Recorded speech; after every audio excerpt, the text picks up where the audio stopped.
Halo pemirsa, apa kabar Anda hari ini? Senang sekali Sarah dan Madlias dapat kembali menemani Anda dalam sebuah program talkshow inspiratif. Ini dia Bincang Sehati.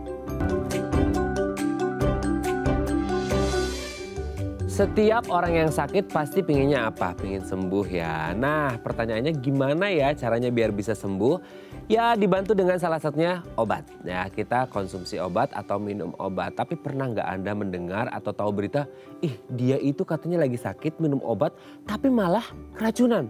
Nah, ini disebut dengan keracunan obat. Aduh serem ya, padahal niatnya kan pengen sembuh dengan minum obat.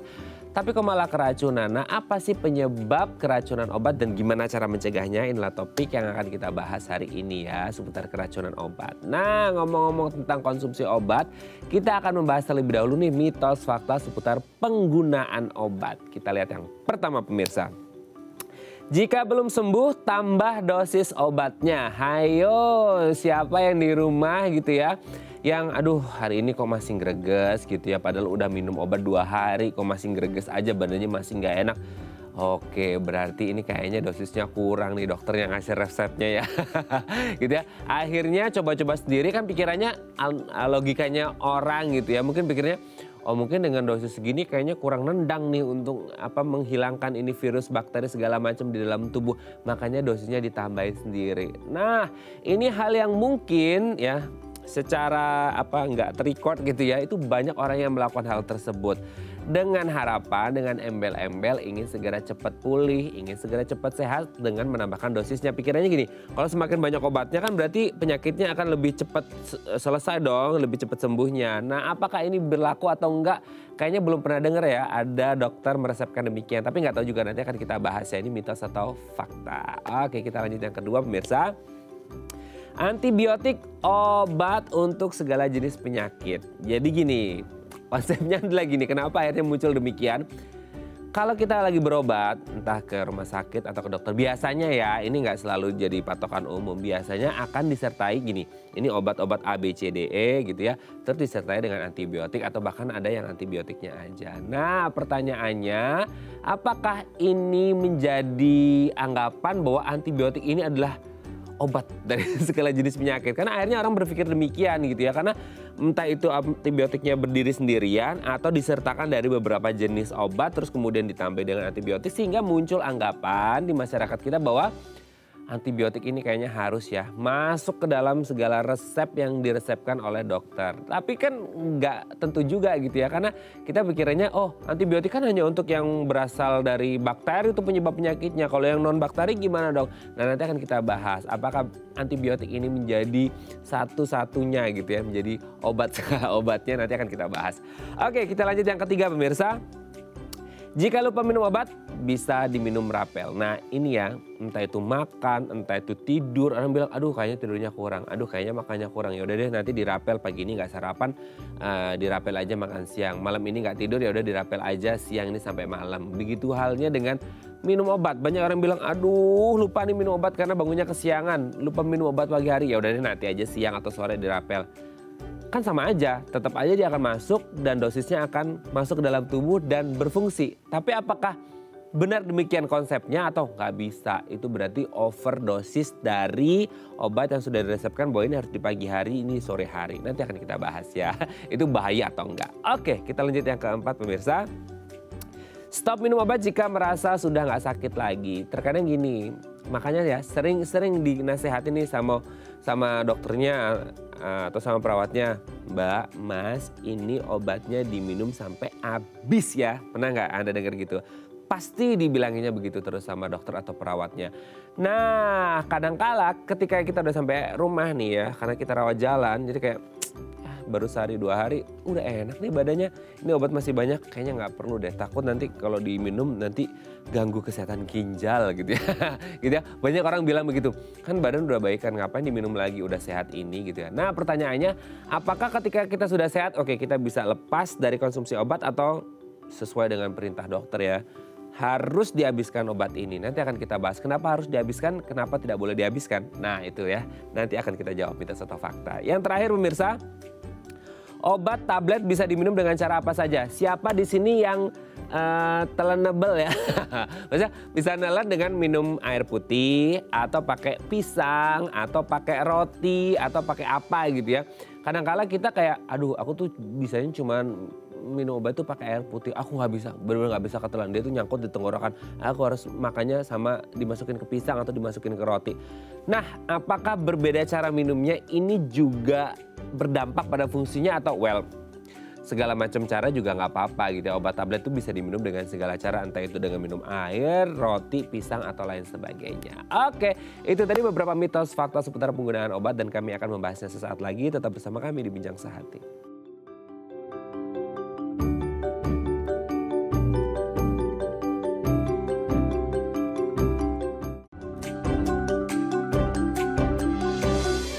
Baik, Anda masih bersama kami di Bincang Sehati. Tadi di segmen sebelumnya kita sudah membahas ya ada beberapa mitos atau fakta seputar penggunaan obat yang kita pikir kayaknya ini nggak apa-apa deh gitu ya.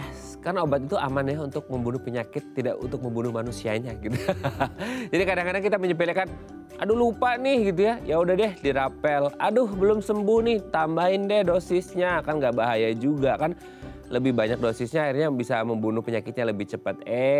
Tunggu dulu ya. Itu fakta beneran atau mitos belaka atau malah bikin bahaya. Nah untuk membahasnya nih telah tersambung bersama kami di sambungan Zoom dengan Dr.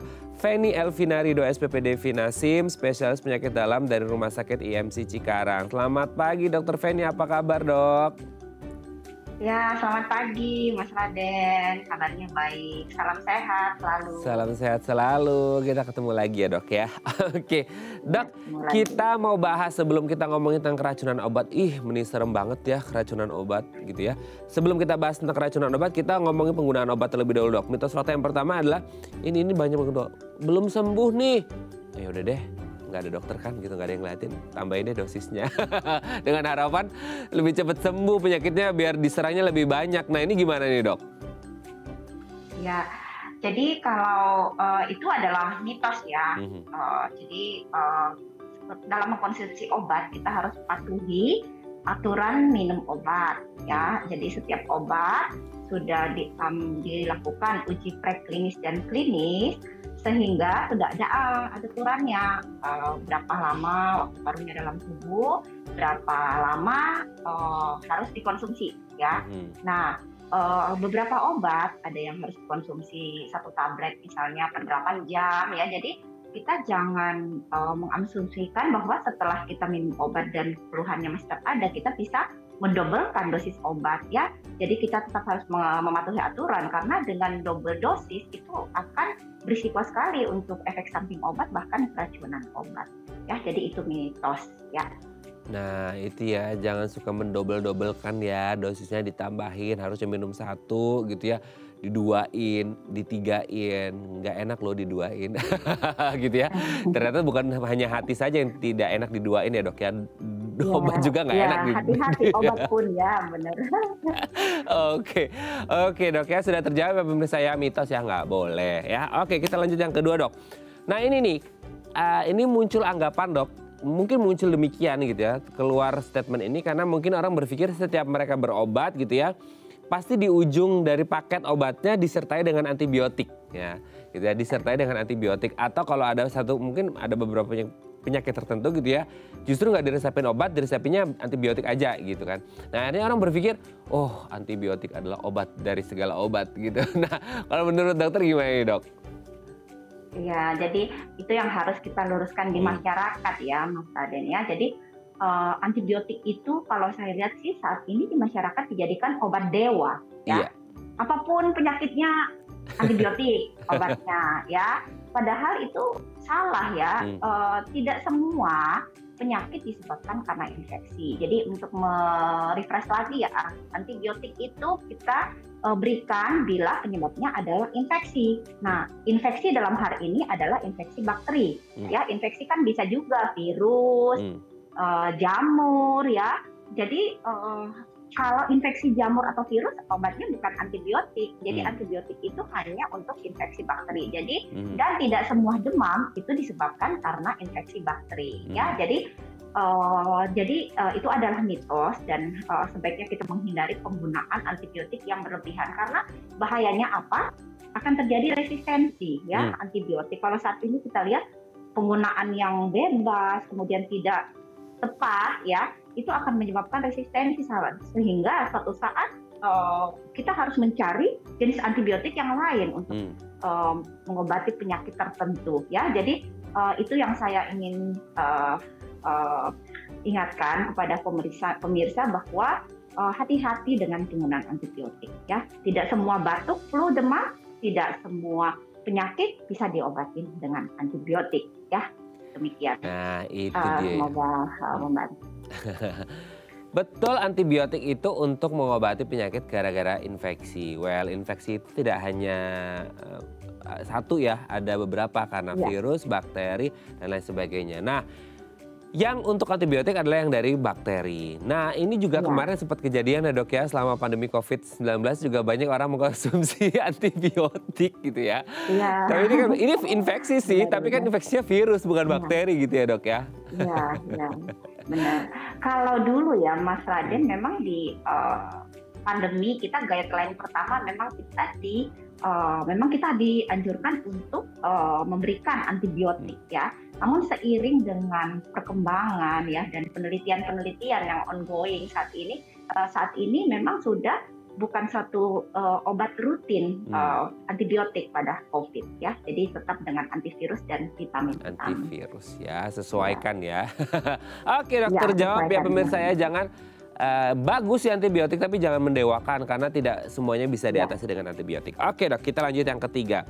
Jika lupa minum obat bisa diminum double. Nah, dirapel nih dok gitu ya. Tadi kan kalau yang tadi itu karena mungkin belum sembuh gitu ya, akhirnya ditambahin dosisnya. Kalau ini kelupaan dok gitu kan, bukan mau nambahin dosisnya sih, cuman dirapel aja karena paginya lupa, akhirnya siang atau sorenya ya udah deh minumnya 2. Nah itu gimana tuh dok? Kalau kelupaan kan daripada lupa gitu kan, aduh nanti malah kelewat. Ya udah deh 2 aja gitu.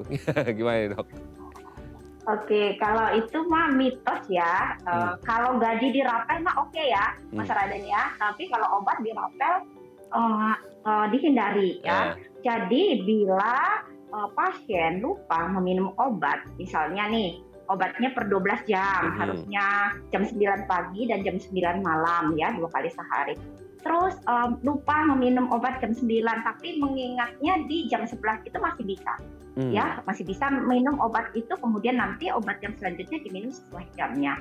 Namun bila kelupaannya udah lewat, sangat lewat dan sudah mendekati minum obat yang berikutnya, maka itu di skip aja. Ya, jadi jangan dirapel ya. Itu sama dengan double dosis ya dan akan menimbulkan efek samping atau keracunan obat. Demikian. Jadi kita melihat juga nih berapa lama lupanya nih.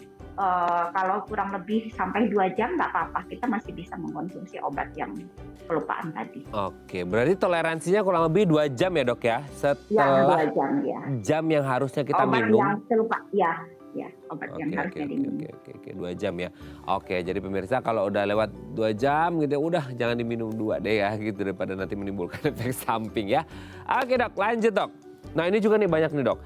Stop minum obat kalau ngerasa badannya udah fit gitu, udah nggak sakit lagi gitu. Nah ini gimana dok? Sementara kan kita sering ya dok ya dapat obat gitu, resep dari dokter bosnya ini harus dihabiskan ya sampai habis. Tapi banyak yang kayak ngerasa udah enak nih badannya, ngapain harus dihabisin, nanti ganggu ginjal loh gitu segala macam. Itu pasti banyak muncul di masyarakat kita. Gimana nih dok? Oke, kalau yang ini bisa ya, bisa enggak ya. Jadi ini tergantung dari jenis obat. Obatnya apa? Kalau obat-obat yang untuk misalnya biasanya kan kita minum obat anti nyeri ya, obat demam ya, itu bisa. Jadi kalau sudah tidak ada gejala lagi kita bisa hentikan kapanpun ya. Jadi obat nyeri, obat demam itu diminum bila perlu, atau obat batuk flu ya. Tapi ada beberapa obat yang harus tetap di-continue minumnya. Misalnya nih obat-obat untuk penyakit kronis ya. Selama ini kan kita dengar tuh ada beberapa penyakit kronis misalnya hipertensi, diabetes ya, jantung. Nah, pada saat kita merasa lebih enak, misalnya pasien hipertensi nih minum obat, tensinya turun, sakit kepalanya hilang, itu obatnya di stop. Nah, itu yang salah. Jadi obat-obat untuk pasien dengan penyakit kronis itu harus kontinu, minum dalam jangka panjang ya. Jadi dalam hal ini itu tergantung dari jenis obat dan jenis penyakit pasien. Gitu, Mas. Ya. Jadi harus kita tahu nih pasien obat apa. Oke, bisa iya bisa tidak sesuai dengan jenis obatnya dan untuk penggunaannya ya. Oke, jadi bijak-bijak kita konsultasi ke dokter untuk mengetahui ini boleh dihentikan atau harus dilanjutkan sampai habis ya. Oke dok, kita lanjut yang terakhir dok. Yang kelima adalah ini nih ya, obat tablet bisa diminum dengan cara apa saja. Ada yang bisa minum dengan air putih, ada yang pakai roti, ada yang pakai pisang dan lain sebagainya. Sebenarnya itu bisa aja atau waduh nggak bisa itu ya, di roti kan nanti ada yang bilang gini, roti kan nanti biasanya ada kandungan susunya, waduh nanti menawarkan obat segala macam dok, itu gimana tuh dok? Ya jadi secara umum ya minum obat kita ya dengan air putih ya.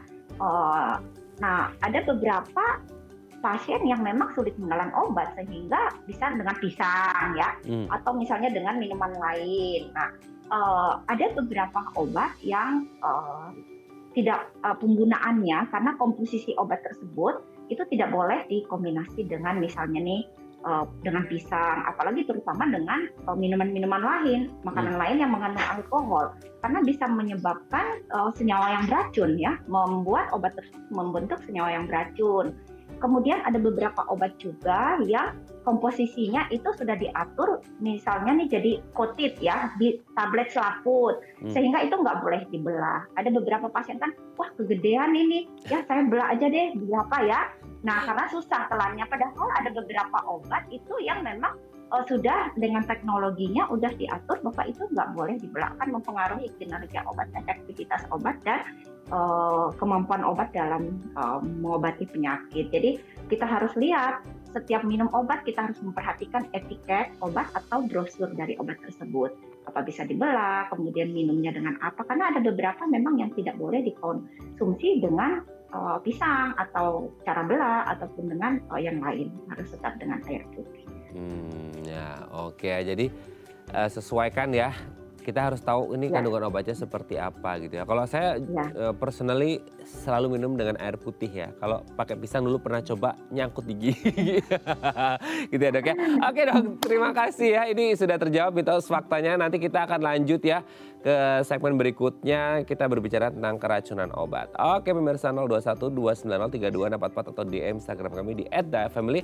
Kalau Anda punya pertanyaan, kami akan kembali saat lagi.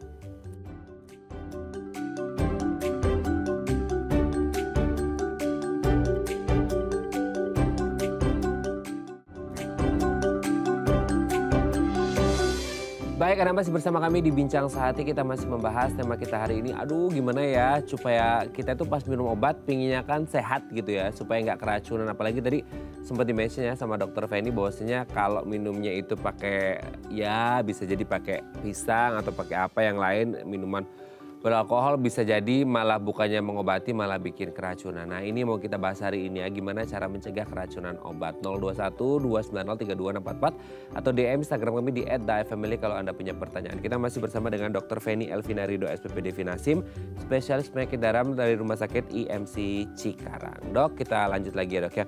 Boleh dikasih tahu nggak sebenarnya fungsi utama dari obat ini apa dan kandungannya apa sih dok? Ya, jadi fungsi utama obat ya yang kita tahu bila obat digunakan secara benar maka akan memberikan manfaat. Fungsi obat itu adalah untuk yang pertama mencegah ya, yang kedua mengobati, kemudian memelihara kesehatan, dan yang keempat obat itu bisa untuk diagnosis juga ya. Jadi itu 4 fungsi obat ya, dan bila dipergunakan dengan benar maka kita akan mendapatkan manfaatnya. Bila tidak dipergunakan dengan benar maka akan mendapatkan efek samping dari obat. Kalau kandungan di dalamnya sebenarnya apa saja sih? Maksudnya ada kayak bahan yang dasarnya untuk semua obat atau akan berbeda-beda sesuai dengan jenis penyakitnya atau gimana dok? Ya, jadi kalau kandungan obat yaitu jadi setiap obat sudah menjalani uji preklinis dan klinis, dan itu masing-masing obat akan spesifik, ada target organ spesifiknya ya. Untuk masing-masing obat berbeda-beda ya. Nah, cara kerja obat di sini ada yang menstimulasi respon tubuh secara langsung melalui reseptor agonis. Jadi setiap misalnya nih ada kelainan dalam tubuh, ada di sini tingkat kelainannya, maka obat ini akan dibuat untuk menekan atau mensimulasi respon tubuh terhadap kelainan itu ya melalui reseptor. Dalam tubuh ada yang namanya reseptor tempat berikatan ya, mikroorganisme kah, obat kah. Nah, itu akan mengakibatkan perubahan di dalam tubuh ya. Nah, obat di sini itu diperuntukkan apakah dia menstimulasi ataukah dia menekan respon imun ya, respon tubuh, ataukah dia memblok ya. Jadi ada obat juga yang harusnya mikroorganisme atau reaksi yang ditimbulkan dari organisme tersebut akan menimbulkan reaksi. Nah, bila berikatan dengan reseptor, nah reaksi tersebut akan diganti dari obat. Obat tersebut yang akan berikatan dengan reseptor itu namun tidak mengaktifkan responnya. Jadi kerja obat beda-beda tergantung dari tujuan yang ingin dicapai. Ada target organ spesifiknya, tergantung dari penyakit apa yang ingin dicapai. Oke. Ini yang menarik adalah, ini pertanyaan orang awam ya dok ya. Sorry kalau pertanyaannya agak agak konyol gitu ya. Tapi ini mewakili gitu ya. Insya Allah mewakili teman-teman di rumah yang kadang-kadang bertanya gitu ya. Ketika kita minum obat, ini kind of obat lah gitu ya. Jadi ketika masuk tadi dokter sih menyebut gitu ya. Ada target organ spesifik yang dituju gitu. Nah pertanyaan kita kan sebagai orang awam, gimana caranya itu serbuk-serbuk obat atau obatnya itu bisa mencapai organ yang dituju gitu kan. Karena katakanlah organnya ada di bawah gitu ya dok ya. Sementara kan dia melewati tenggorokan ini takutnya nyangkut di satu organ tertentu gitu. Secanggih itu obat maksudnya bisa mendatangi target organ spesifik yang dokter Feni sebut tadi, itu gimana prosesnya dalam tubuh sih dok? Ya, jadi kalau proses obat pada saat masuk lewat mulut ya, rata-rata kan obat kita oral, tapi obat kan bisa berbeda-beda ya. Bisa lewat mulut, bisa lewat suntikan ya, langsung ke pembuluh darah, kemudian bisa lewat dubur juga, ataukah bisa lewat topikal, misalnya olesan ya. Nah, kalau kita berbicara mengenai obat yang lewat mulut ya, pada saat masuk ke dalam mulut maka obat akan diserap ya. Proses penyerapan obat di sini biasanya terjadi di lambung atau di usus. Setelah obat diserap, maka obat akan masuk ke pembuluh darah. Nah, setelah itu akan masuk ke target-target organ, dari pembuluh darah akan masuk masing-masing ke targetnya yang spesifik itu. Nah, proses penyerapan obat ini ada yang bisa difusi pasif ya. Jadi tanpa membutuhkan energi nih, langsung keserap, kemudian akan masuk ke pembuluh darah. Ada juga yang membutuhkan transportasi aktif, kayak misalnya vitamin ya, kemudian mineral-mineral ya. Itu membutuhkan energi ya, sel-sel harus menghasilkan energi untuk menyerap itu. Jadi tergantung dari jenis obat, namun sebagian besarnya itu lewat lambung, diserap lambung atau usus, kemudian masuk ke dalam pembuluh darah. Ya, nanti dari setelah pembuluh darah itu akan masing-masing ke targetnya. Demikian. Oke ya, ini kalau dipikir sama pikiran kita kayaknya gila, itu hebat banget ya gitu. Maksudnya bisa kayak nyangkut di organ mana tapi dia benar-benar specifically tertuju ke organ yang dimaksud gitu ya. Itu keren banget ya. Karena ini bukan mesin ya, bukan robot gitu yang bisa kita atur gitu ya. Tapi dia benar-benar secara otomatis nyangkut di organ yang dimaksud. Wah, sangat luar biasa ya ini perkembangan dunia medis. Oke, dok, berapa lama sih waktu yang dibutuhkan untuk obat ini untuk akhirnya mencapai organ yang dimaksud, dan berapa lama efeknya mulai muncul, dok? Ya, kalau ini tergantung jenis obat ya, jenis obat, kemudian senyawa kimianya ya. Tapi rata-rata obat itu biasanya dalam 2 jam, 30 menit sampai 6 jam ya, sudah terlihat efeknya ya.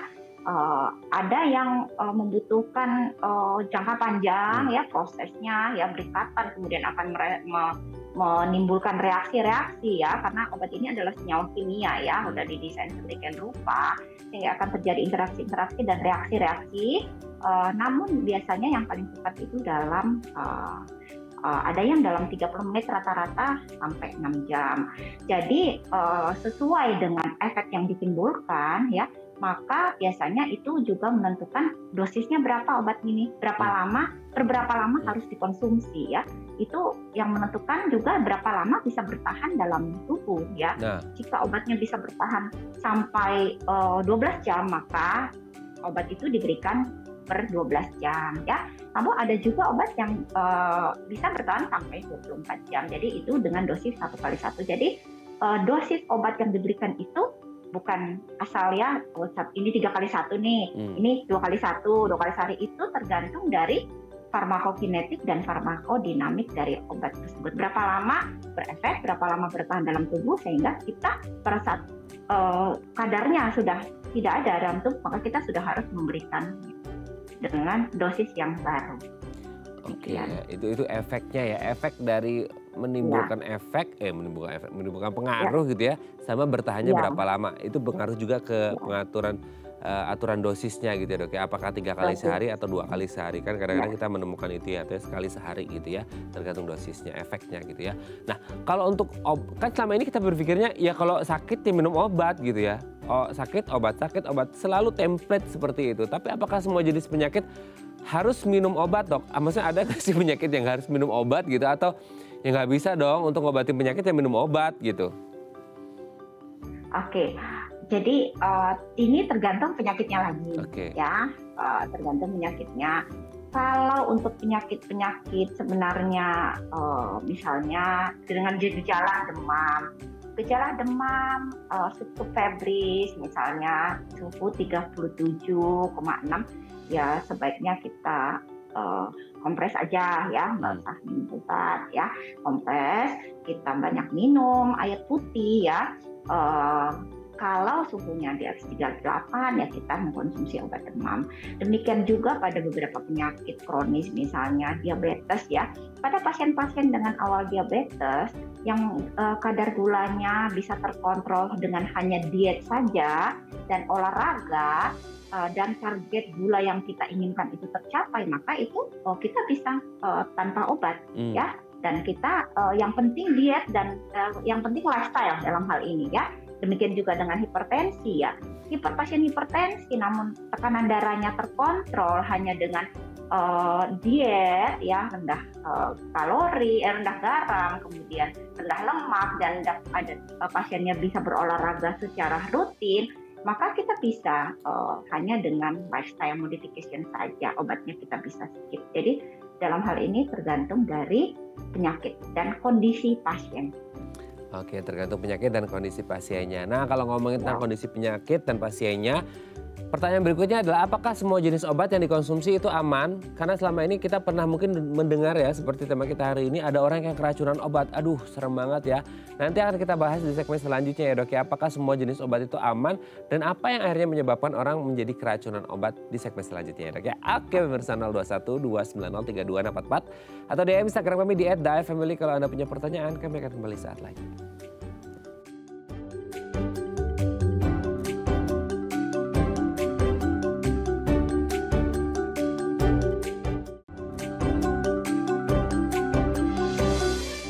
Baik, Anda masih bersama kami di Bincang Saatnya. Kita masih membahas tema kita hari ini, cegah keracunan obat. 021 290 3244 atau DM Instagram kami di @dafamily. Kalau Anda punya pertanyaan seputar tema kita hari ini, kita masih bersama dengan Dr. Feni Elvina Rido, SPPD Finasim, spesialis penyakit dalam dari Rumah Sakit IMC Cikarang. Dok, kita lanjut lagi ya. Tadi kan sudah dijelaskan, ya apapun obatnya kita harus ngerti ya kondisi penyakit dan kondisi pasiennya, kan seperti itu. Nah, pertanyaannya gini, apakah semua jenis obat itu aman diminum atau sebenarnya aman, cuman case by case akan terjadi sesuatu kalau hal ini terjadi gitu dok? Nah gimana tuh dok? Ya, jadi obat yang sudah dirilis di pasaran ya, itu sudah di-approve ya oleh FDA, kemudian sudah mengalami uji ya tadi preklinis dan klinis, maka itu obatnya pasti aman ya. Namun aman tidaknya dari obat ini itu tergantung pada kondisi dari yang mengkonsumsi ya, bagaimana, apakah sesuai dengan aturan yang sudah dituliskan di etiket obat tersebut ya.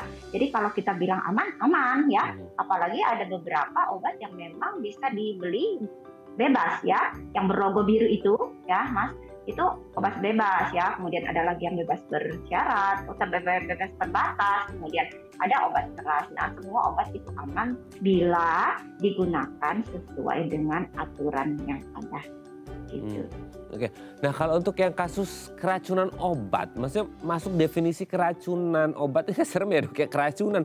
Tapi dari obat gitu kan, kadang-kadang kita nggak masuk akal ya, maksudnya ini obat sifatnya kan untuk mengobati, tapi kok meracuni gitu. Nah, apa kondisi seperti apa sehingga ini masuk definisi keracunan obat gitu, Dok? Ya, kalau keracunan obat itu adalah suatu kondisi di mana penggunaan obat itu penggunaan obat itu secara tidak benar ya. Apakah dalam hal ini dosisnya ya, apakah dosisnya berlebihan ataukah kombinasi dari obat ya. Biasanya keracunan obat itu biasanya ditemukan pada pasien yang mengkonsumsi beberapa macam obat ya, kemudian mengkombinasikan obat tersebut dengan cara yang salah sehingga terjadi interaksi obat. Nah, interaksi obat tersebut ataupun dosis yang berlebihan tadi itu bisa menimbulkan keracunan obat. Oke, berarti ini sama halnya keracunan obat dengan overdosis, Dok? Maksudnya bisa 11-12 atau gimana? Oke, kalau tadi udah dijelaskan bahwa keracunan obat itu bisa karena yang pertama dosis, Mas ya, dosis yang berlebihan. Tadi itu overdosis. Nah, tapi tidak semua keracunan obat karena overdosis. Oke. Ada juga yang karena interaksi tadi. Pasien mendapatkan beberapa macam obat, kemudian kombinasi obatnya yang tidak tepat ya, sehingga terjadi interaksi antara obat dan itu bisa menimbulkan keracunan. Tapi overdosis salah satu penyebab dari keracunan. Oke. Kalau overdosis memang dia udah kebanyakan ya, maksudnya, Dok, udah kebanyakan ya, seperti tadi kita bahas di segmen 2 ya. Kita berbicara masalah orang double gitu ya, segala macam. Itu orang overdosis gitu. Nah, kalau untuk yang kayak kombinasi nih, Dok. Kombinasi dari orang-orang yang minum beberapa jenis obat dalam satu waktu gitu ya.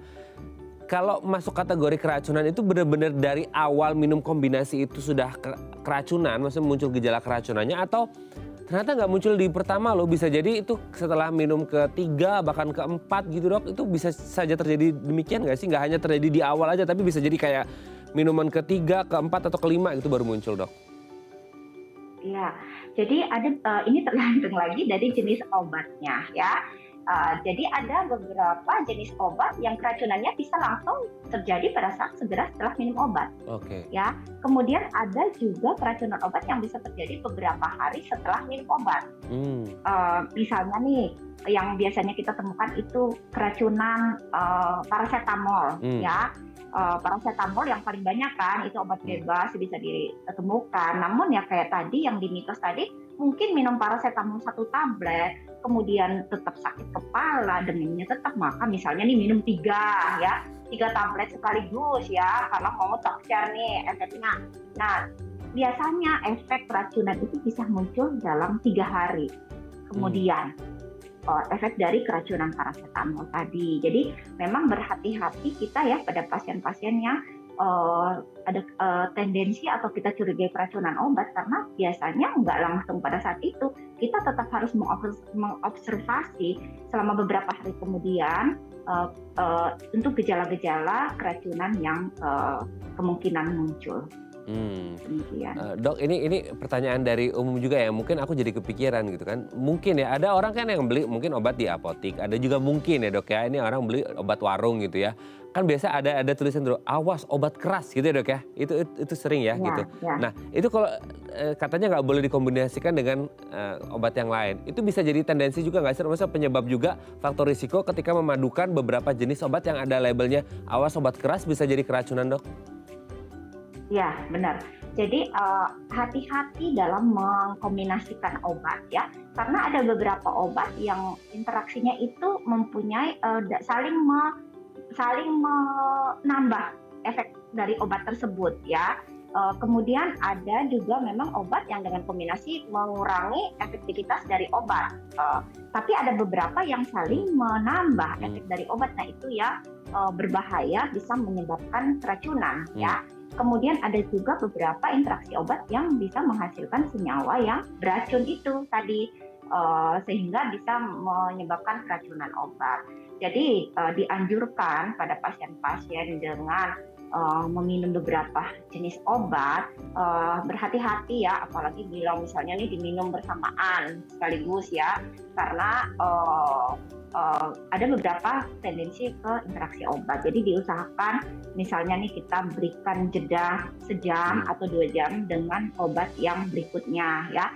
Dan saya percaya juga bahwa dokter tidak akan meresepkan obat-obat yang mempunyai interaksi negatif ya, atau interaksi yang berbahaya. Jadi biasanya kalau kita meresepkan obat ke pasien, kita harus ditahu nih ini interaksi obat ini dengan ini bagaimana ya, sehingga kita sebisa mungkin kita memberikan obat yang interaksinya minimal ya. Tapi ya tetap harus diperhatikan juga, walaupun interaksinya minimal, tapi pasien pun juga harus mengkonsumsinya jangan sekaligus. Misalnya nih, wah daripada repot nih nanti 2 jam minum lagi, sekalian aja deh minum 5 tablet sekaligus. Nah itu yang berbahaya. Nah, mau repot minumnya atau mau repot dirawat di rumah sakit? Nggak mau kan? Ya. Oke. Oke dok, ini ada penelpon, kita sapa terlebih dahulu ya dok ya. Halo, selamat pagi, dengan siapa di mana?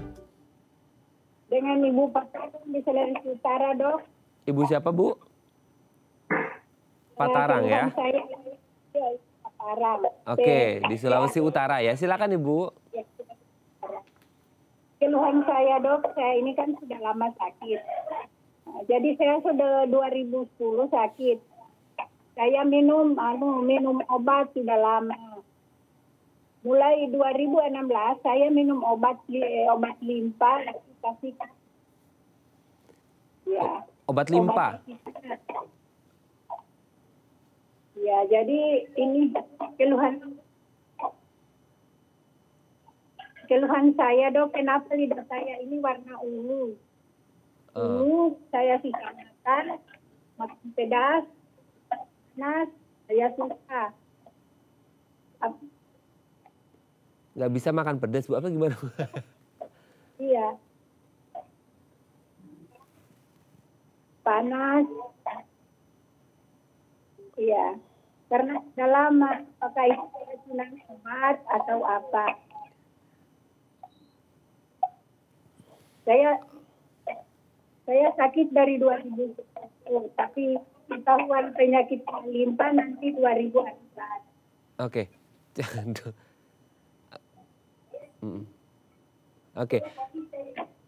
Oke, gini ya Bu Patarang, sorry, coba aku ini wrap up ya supaya Dokter Feni-nya jelas.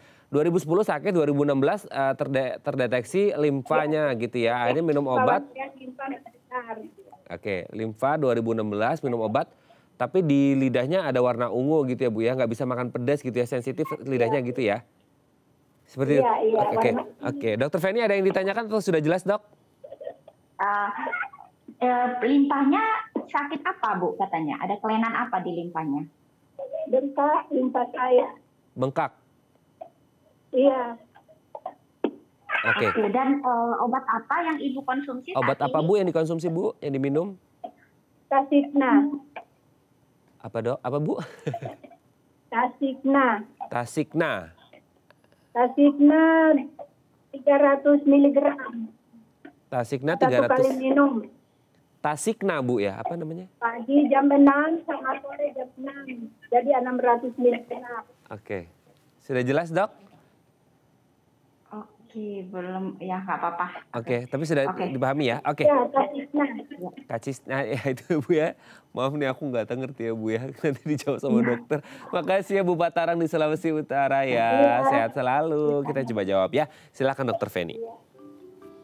Oke, terima kasih pertanyaannya dari Ibu Patarang. Kalau kita lihat sih kondisinya Ibu ada limpa membesar, walaupun juga saya belum tahu jelas ya itu apa diagnosis dari Ibu. Tapi penyebab limpa yang besar banyak ya penyebabnya, bisa karena kelainan darah. Nah, ada beberapa kasus ya kalau misalnya memang karena kronis ya, obatnya memang diminum jangka panjang ya. Namun kalau obat-obat yang diminum jangka panjang memang beberapa efek samping dapat muncul ya.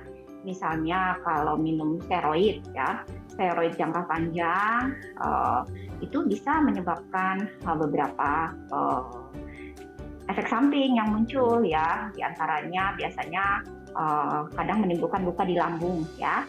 Obat-obat itu dapat memblok ya untuk asam lambung ya, sehingga dapat menyebabkan kelainan di lambung, ada bisa menyebabkan luka di lambung, sehingga yang tadi ibu keluhkan bahwa sering panas ya di perut, makan pedas nggak kuat ya. Jadi itu bisa salah satu efek samping dari obat. Jadi biasanya sih kalau kita tahu bahwa obatnya misalnya efek sampingnya di sini, biasanya udah diberikan obat untuk pencegahan ya sebelum terjadi komplikasi yang lebih besar lagi. Tapi ya tetap ibu konsultasikan ke dokternya ya untuk keluhan-keluhan yang muncul ya selama obat tersebut dikonsumsi. Ya. Semoga Dok, menjawab ya, Bu. Dok, ini aku dapat info dari tim, nama obatnya Kasitna. Ada nggak, Dok? Kasitna ya. Oke. Isinya apa ya? Aduh, udah terputus nih, Dok, sama Bu Patra. Mungkin nanti kita break terlebih dahulu. Mungkin habis ini dokter mau coba cari-cari obatnya. Mungkin nanti bisa dijawab di segmen selanjutnya ya, Dok. Kita break terlebih dahulu. Oke, pemirsa, 021 290 3244 atau di Instagram kami di @dafamily kalau Anda punya pertanyaan. Kami akan kembali saat lagi.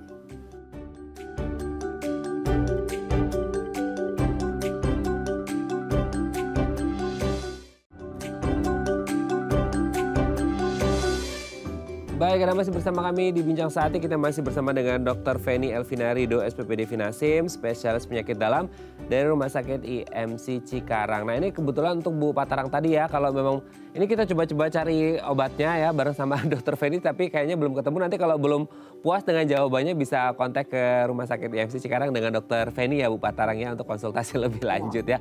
Mohon maaf ini karena tadi agak kurang jelas ya nama obatnya ya. Nanti bisa kontak dengan Dr. Feni. Oke, Dok, kita akan membahas sekarang cara atau tips deh untuk meminimalkan risiko terjadi keracunan obat. Yang pertama adalah, nah ini konsumsi obat yang sudah terdaftar BPOM gitu. Nah ini kan pasti kalau untuk di dokter udah pasti terdaftar dong, Dok. Nah kalau untuk yang obat maksudnya yang dijual bebas gitu ya di warung atau segala macam itu gimana tuh, Dok? Ya kalau obat bebas yang dijual di warung dan ada sudah di-approve dari BPOM di sini ya, untuk di Indonesia kita BPOM. Nah kalau sudah di-approve Mas itu aman ya. Jadi kita harus lihat nih ada approval nggak dari BPOM. Kalau ada sih aman dikonsumsi bila sesuai dengan aturan pakai. Aturan pakai. Nah oke, berarti kan kita ya insya Allah udah aman itu yang dijual ya, meskipun kadang-kadang ya kita harus waspada juga ya gitu ya. Karena seperti di Jakarta juga ada salah satu pasar juga yang menjual berbagai macam jenis obat. Kita tahu lah ya, orang Jakarta pasti sudah ngerti gitu ya. Oke, Dok, yang selanjutnya yang juga ini sering banget ya terjadi adalah semisal nih ada teman gitu ya, si A gitu sakit A gitu. Penyakitnya A gitu. Terus ada si B, penyakitnya juga A sama gitu. Akhirnya si B ini karena udah penyakit kita sama, kamu obatnya masih ada, aku ikutan minum. Gitu, Dok. Jadi karena sama penyakitnya ya udahlah ngapain ke dokter gitu ya. Udah minum aja punya kamu, kan namanya penyakitnya sama. Nah itu gimana tuh, Dok?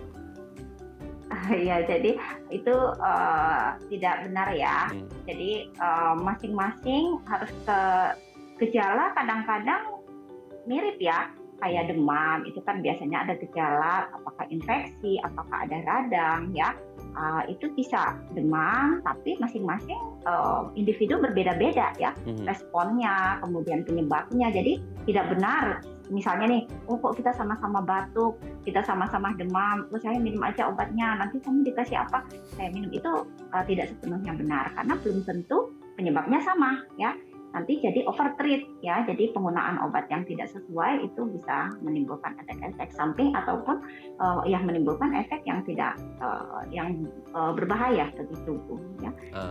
Okay. Jadi sebaiknya konsultasikan ya, kecuali kayak obat yang bebas, misalnya obat demam kan itu dijual bebas ya. Jadi kalau ada yang demam bisa beli bebas obat penurunan demam. Tapi kalau obat-obat yang sudah spesifik, obat yang tidak bisa dijual bebas, nah itu yang harus berhati-hati, misalnya antibiotik. Demikian. Ya, jadi jangan niatnya hemat malah bisa jadi tamat ya dok ya.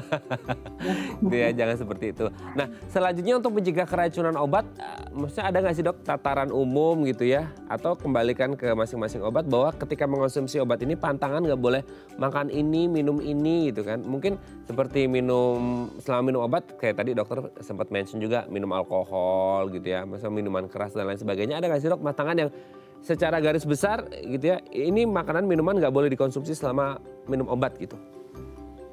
Ya, kalau kita lihat itu tergantung dari jenis obat ya. Ada beberapa jenis obat yang memang tidak boleh dikonsumsi dengan yang spesifik ya. Misalnya nih, ada beberapa obat yang tidak boleh dikonsumsi dengan jeruk bali ya, karena akan menimbulkan senyawa yang beracun dan itu berbahaya ya, ataukah meningkatkan efek dari obat sehingga bisa kecenderungan untuk ke overdosis ya. Kemudian ada lagi yang misalnya dengan kopi ya.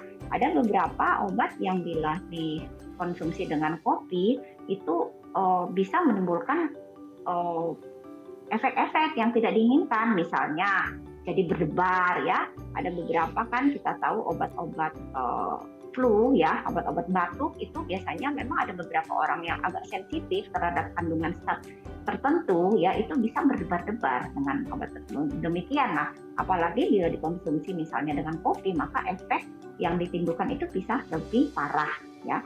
Kemudian ya tadi itu yang paling terutama dengan alkohol. Jadi tidak dianjurkan minum obat itu bersamaan dengan makanan atau minuman yang mengandung alkohol karena sangat berbahaya. Iya kan kita niatnya kan pingin sehat ya dok ya. Jangan sampai sakit gara-gara kecerobohan kita gitu ya. Pokoknya mau sehat ya harus bijak dan disiplin mengikuti arahan dan petunjuk dari dokter untuk minum obatnya ya. Oke, terima kasih Dokter Feni sudah berbagi bersama kami pagi hari ini di Bincang Sehati. Semoga kita sehat terus ya. Dan semoga obatnya mengobati tidak bikin racun sesuai dengan petunjuk dari dokternya. Terima kasih dok, salam sehat selalu. Salam untuk keluarga di rumah dan teman-teman di Rumah Sakit IMC Cikarang. Selamat pagi.